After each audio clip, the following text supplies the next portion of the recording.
Hey, it's me, Tammy B, and here's my review for The Haves and the Have-Nots.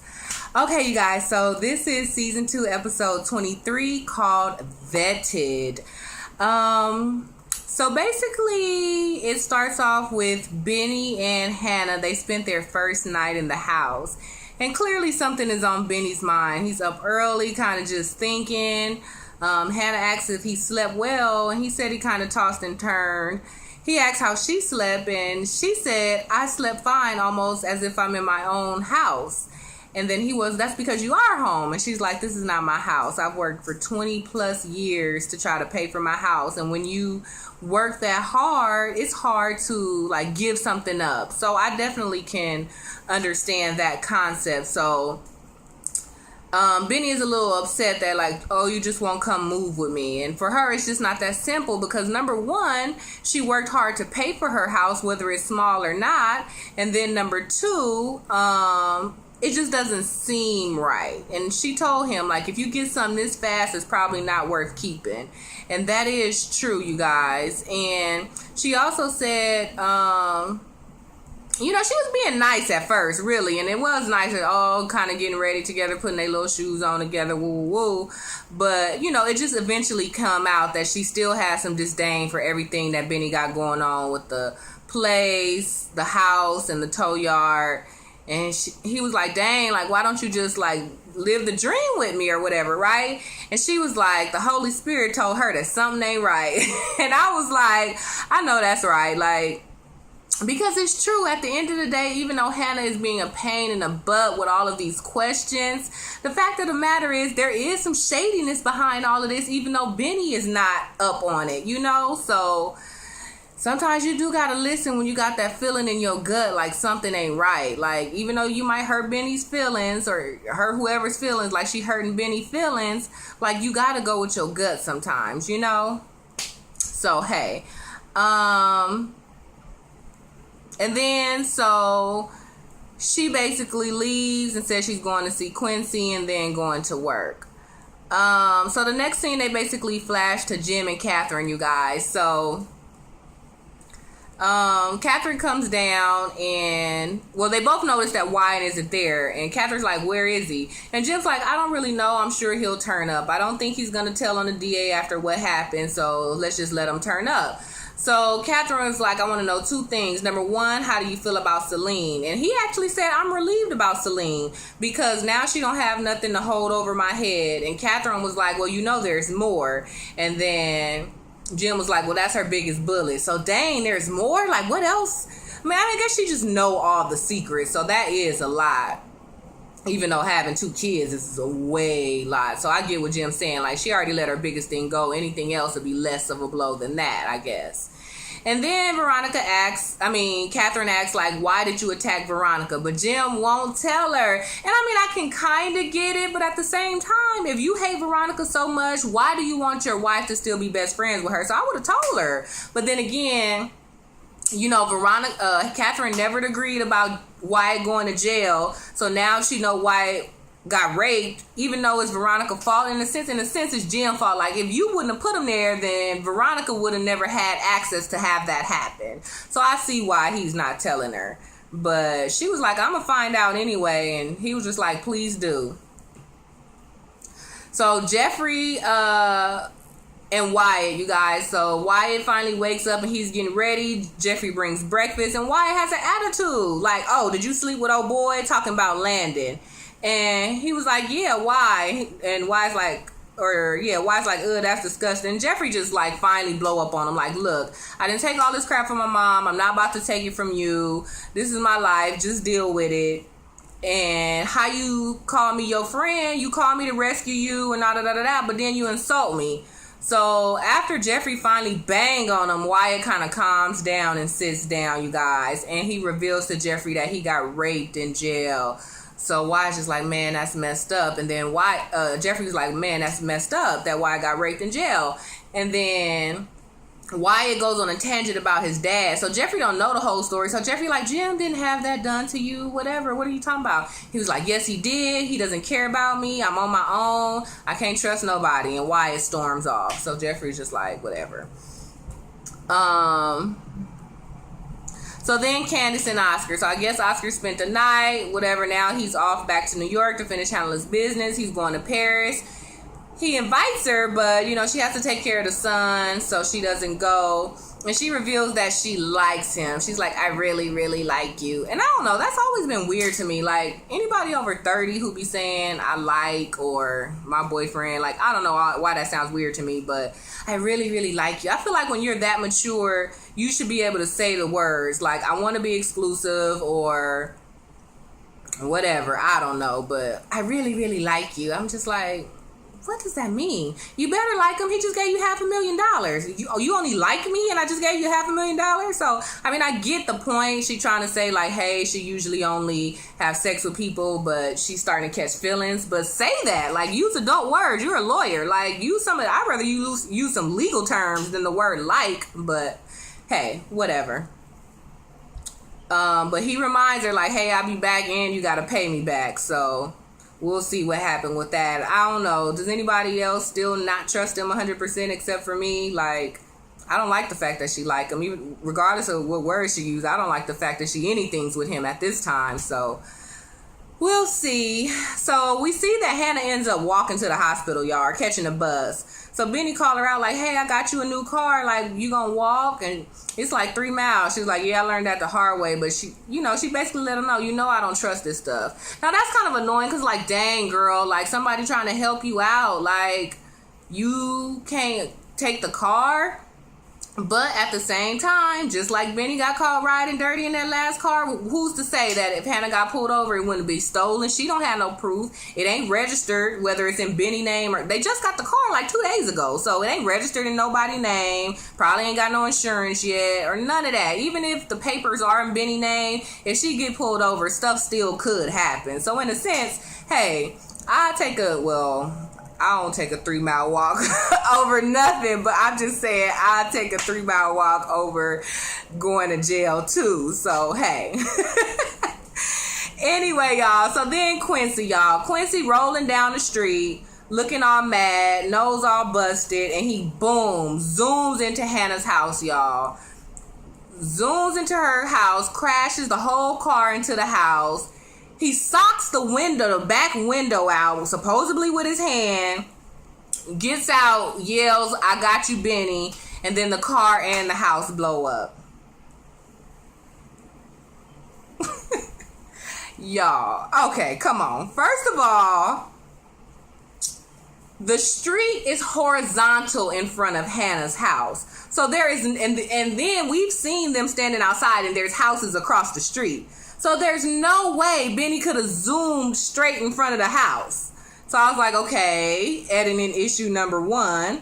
Number 2, you cannot sock through no glass window like that. Well, I don't know. He probably all do drugs and he just left the hospital. Maybe he all morphined up. But he socked through the window and no blood was on his hand. He didn't say ouch or nothing. He just socked through the back window. So I was like, okay, little issue number 2 for me. And then... okay, I know in movies, like, cars be blowing up when they crash, but I just don't see the house going up in flames that fast. And then no neighbors came out. I know in the end, a neighbor eventually called Hannah, but come on. Before the fire even broke out, like, to crash in the house, all while Quincy was escaping out the backseat, none of the neighbors came outside? In the hood at that, they should have been on the porch shooting dice anyway at that time. So where was everybody at? So I was just like, it's funny. I mean, of course the show is good overall, but I'm like, come on, Tyler, you know good well that all that wouldn't have happened. But you know, hey, you got to make it juicy, right? Okay. So then the next scene is Maggie and Jim. So Maggie wrote Jim a speech and he's not here for it. He didn't even read it. And then he starts coming on to Maggie. Because she's like, oh, I know how you're feeling right now. And he's just so unfazed. He was like, I'm pretty sure you don't. She's like, I do. You're embarrassed. You're lonely. You're sad. Whatever, all the stuff she was saying. And he was like, you forgot one. And she's like, what? And he was like, horny. And I just started dying laughing because Jim is such a cornball. Like, I was just like, oh, gosh. And then he go say a line like, she was like, oh, my speech had good points. You need to read it. And he was like, it's 2 good points in your shirt right now. I was like, come on, Jim. First of all, you're being a sleazeball after it was just proved that you're one. But number 2, you're using the wackest lines ever. 2 points in the shirt. Like, I was like, oh my gosh. So Maggie had enough. She just walked out. So then Benny calls the CPS lady to be like, hey, I heard you couldn't verify my sister's employment. So the CPS lady is mad, like, dang, I told Hannah that in confidence I could lose my job, and now Benny calling questioning me. But I'm like, first of all, if you couldn't say all that, you was on the phone way too long with Benny. You should have just hung up in his face after he was like, please, please, please. You could have just hung up or be like, I'll call you later. You know, so first of all, CPS lady, like, most of this is on you. You way too much in the business anyway. Aside from even hooking up with Hannah, the way you handling the case seemed way too personal. I mean, I know a lot of social workers. I know it's hard to not feel for a child in the situation, but come on now. She lost me ever since she mentioned Hannah was an escort. Cause okay, I ain't gonna go into that. So anyway, Hannah right there. So after she get off the phone, the CPS lady like, look, Hannah, can I be candid? Like, I put my job on the line and you told your son, now he asking me about it. And she was like, oh, I'm sorry. I see that you're upset, but Benny not going to say nothing. She like, I don't care. This is my job. But Hannah just ended up apologizing and say, I can clearly tell you're upset and it's bothering you. So I do apologize. So at least Hannah's apology was sincere. She said she was going to speak to Benny, but the CPS lady was like, don't worry about it. Don't talk about it. Just, just keep my name out of everything for now. Like, okay. So Hannah's like, okay. And then Hannah still couldn't see. She still wouldn't let Hannah see the son. And I'm like, so Hannah walked 3 miles and took a bus for nothing, really. Because she didn't get to see the son, the grandson. She got confronted by the CPS lady for running her mouth to Benny. And I was like, see, Hannah just seemed like she making her own life hard for herself. So Benny goes to Candace's job, y'all. The same place that she took her with... that Candace took Benny with her name on the door, and the other lady is in there, y'all. So he looking around to kind of make sure if this is the same room. So he see it's another lady office. They like, can I help you? And he was like, no.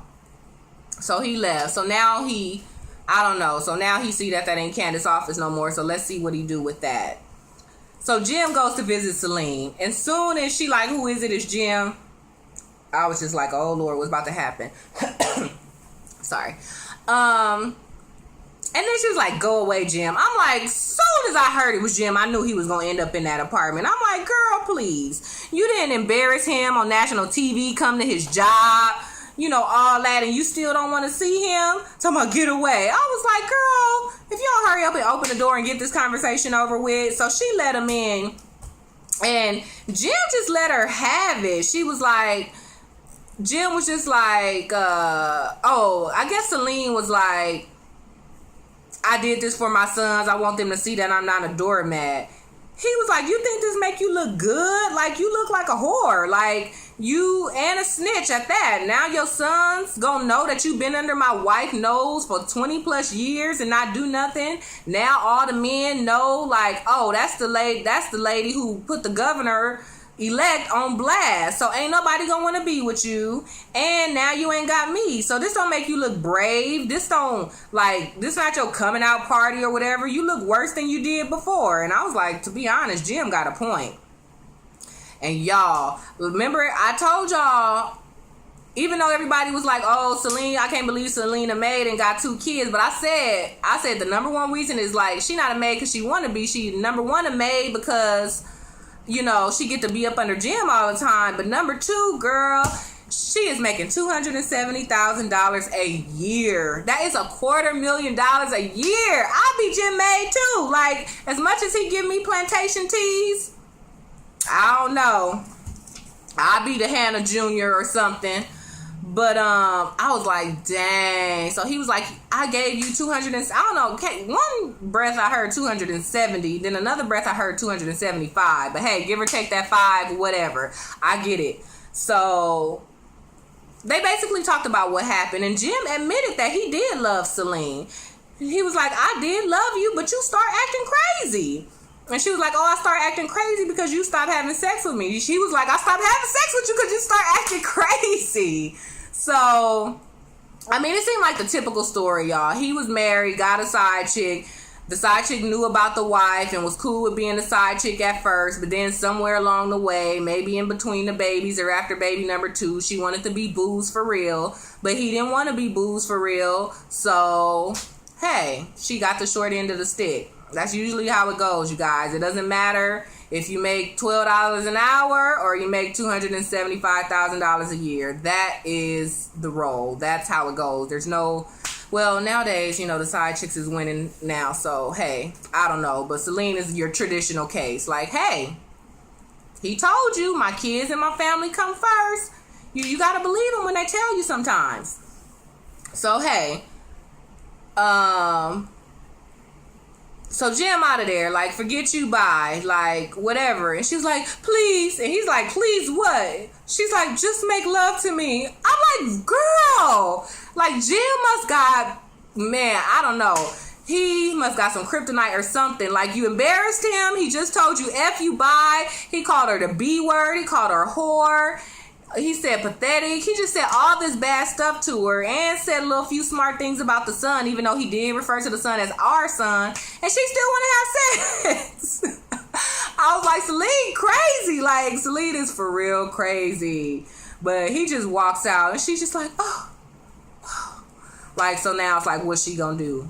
I don't know, but I don't know. She supposedly got some more info, so they better be careful. But at the same time, like he said, you already played your best card, so I don't know, Celine, girl, you crazy. So Catherine works out with her hair done and her makeup done, and that didn't look like a workout outfit at first. That shirt, I thought it was a blouse, a weird looking blouse to begin with when she was walking down the stairs, but now I see it is some kind of warm-up suit. But man, I'm like, that looked like a St. John's outfit. But I mean, they probably do got enough money to work out in St. John outfits. But geez. But the full makeup and the hair, you could tell her little bang was all, I don't know if it's gelled or blow dry. But I'm like, girl, if you was doing for real lunges, I do not see that little bang staying like that. So Hannah comes and rescue her. Then Veronica comes to visit, you guys. So while Catherine is changing, Hannah goes to visit Veronica. Go like greet Veronica or keep her company. Hannah told Catherine, oh, it'll be my pleasure. As soon as she said that, I was like, uh-oh, Hannah about to do something. So Hannah goes to Veronica. And you know what? I honestly, I don't know. I kind of think Hannah was out of line. Number one, you're on the job right now. And she came to Veronica first. I could see if when Hannah came downstairs, if Veronica would have said something. But Veronica didn't say nothing. She was acting normal, sitting down, waiting for her friend. When Hannah came down, she was like, hey, Hannah. She didn't even say hey or whatever, but she was just like, hey, where's Catherine? Like, she didn't mention nothing about Benny, nothing about them fighting. Veronica didn't mention anything. It was Hannah was the one was like, Catherine upstairs, did you buy my son that house and that tow truck? So first of all, you putting your business out there. You putting Benny business out there. And she was like, what are you talking about? First of all, no. But secondly, like, I don't buy stuff for people. If anything, Benny need to be paying me. And so Hannah was just like, stay away from my son or else. So even though I agree with Hannah kind of just overall checking Veronica, but I just feel like it wasn't the place because number one, you was at work, and number two, she didn't even come at you. She was just sitting down chilling, like, gonna act regular. You bringing the drama to this situation right here, Hannah. So Veronica and that's the funny thing. That's probably why Veronica won again, because Veronica started clowning like, or what? Because when you say or what, you need to have a trump card. Like when you playing poker, then she changed it. She was like, oh, let me speak it in a language you understand. You know how y'all when y'all be playing spades, so she used like little hood colloquialisms and used spade instead of poker. I was dying laughing. I don't know why that was funny, even though that was shade. Like, girl, you black too. Like, don't be doing that. But it was funny because, you know, Veronica don't talk like that. So she was like, you know how when y'all be playing spades? I was like, Veronica crazy. And then, so Hannah didn't have a trump card. She's like, oh, I tell your husband. Veronica was like, is that all? You better come something better than that. And Hannah was like, oh, back in the day I would have drugged you or something like that. So Veronica clowned again. She was like, oh, so what, you want to take it outside? Like, I was like, Veronica's a fool. So anyway, Hannah ended up walking away, y'all. So then Quincy goes to visit the baby. He tries to take the baby. The CPS lady says no. He chokes her down, goes in her bag, and steals a paper. I'm assuming it's the paper that the lady got from Candace proving that she bought a house. So now Quincy possibly knows where Candace lives. So he kissed the baby. Was like, I'll be back. The baby wiped off the kiss. When Quincy, the daddy, was choking the lady, he was like, no, daddy, stop. So little Quincy is so not here for this daddy, clearly. I mean, I don't know. We still don't know who did the beating to the baby. Was it Quincy or was it the sister? We don't know. But hey, either way, Quincy is clearly not a good dad. So the lady calls security and she runs out, and then Quincy just leaves. So it looked like he got away. And I was like, why? I've never been to the hospital with the door. Oh, yeah, I mean, we close the door if we visiting somebody once we get in there. But I was like, why was that lady in a room with the door closed with a kid? And I've never seen no kid have its own room. But I guess I'm getting too much logistics. But forget about the own room part. But just them with the door closed by themselves. Like, usually that doesn't happen. Well, out here it don't. So yeah, so then the lady, Hannah's neighbor, called her and tell her house is on fire. So she runs, and then Catherine takes her to the house. She gets there and see the whole place is on fire. Oh my gosh, you guys, and the look on her face, that's some good acting, y'all, because she literally looked hurt. And the crazy thing about it, at the top of the episode, she was just talking about, I know my house is not much, but I worked for 20 years and I paid for it in full and it got my name on it. So you guys, just to see that all in flames, I know that gotta be heart-wrenching. Like, your pictures, I mean, hopefully they got a bank account, but you know, a lot of us do the old-fashioned hide some money in a closet or under the mattress. So, you know, your little stash you probably got. But for me, more than anything, I think it will be just my pictures and my memories. And for me, I mean, my birth certificate, my marriage, like all that legal stuff. I mean, at least I always have my ID on me at all times. But to have to get all that, it's just so much, you know. So I was just like, man, that's sad. But that was pretty much the episode, you guys. It was really good. Oh, there was one more part. So, at the end, like I said, you know, Jim kind of was trying to come on to Maggie, and he was doing it real negatively and in a disgusting way. So she storms into David's office. First of all, don't storm into my office. Second of all, she gonna be like, she just start going in on David. Like, you mad at Jim? Now you gonna come in here and go in on me? Like, you're too nice. You're nice to your wife. You're nice to your friends. You're nice to... What, he's supposed to be mean? Like... She getting on him for being nice. Who does that? And then I guess she thought about it. She was like, oh, you're so nice. How about you run for governor? And he was like, no. Like, I thought you said they wouldn't like a black governor. And she was like, no, we could do it. Now that Jim's out of the race, his runner-up is falling in the polls, I think you should really be governor. So he kind of started thinking about it. And she's like, let me take you there, David. Let me take you there. And I was just like, okay, you know that sounds sexual. And then secondly, let me take you there. My first thought was like, if he do run, what make you think you gonna be the campaign manager? I do not see Veronica letting that happen. And she need Veronica, because even though she know Veronica is cheating, like, you can't be a governor and in the middle of a divorce.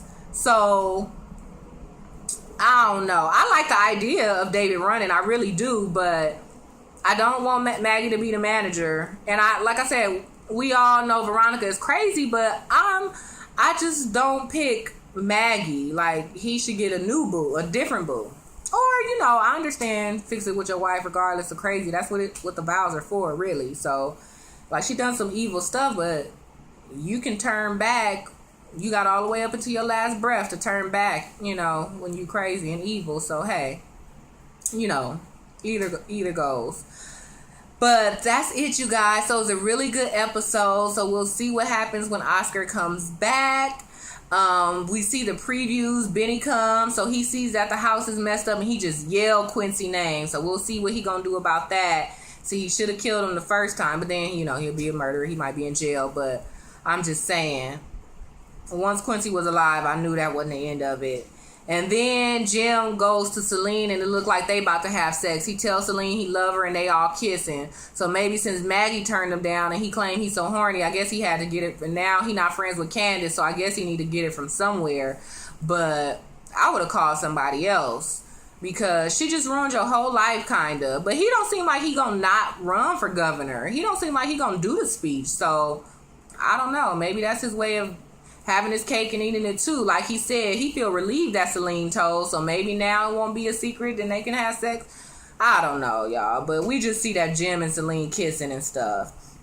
And then we see Wyatt on the phone with the DA. I thought he ran away. You gonna leave and pack your little bag, but you gonna come back? Why is he in the kitchen at his mama house talking to the DA? And then the DA gonna say, oh, Wyatt, I know you got raped in jail. Don't you want to get your parents back? I was like, dang, girl, like, she do not let up, but, you know, she got to do her job. But at the same time, I was just like, geez, like, first of all, I wonder how she know. But secondly, I'm like, dang, you really want to get Jim and them on this case, because you going far and beyond to get this confession, Lisa McDowell. So that was that. And then somebody shows up at Veronica door. I'm assuming it's either David or Quincy. Because who else would she say, what are you doing here? It could be Benny, but how would he know where she lives? So I would guess, but then how would Quincy know? But anyway, somebody show up at Veronica door and she like, what are you doing here? But my guess is it's going to be David or Quincy. Or, I mean, who knows? I don't know. But all right, you guys. So that was my review for the have and have nots. So go ahead, you know what's up. Give me the thumbs up on this video. Go ahead and subscribe to the channel if you haven't, and hit me up on Twitter at TamiB_, TAMI, the letter B and underscore. All right, see you next time.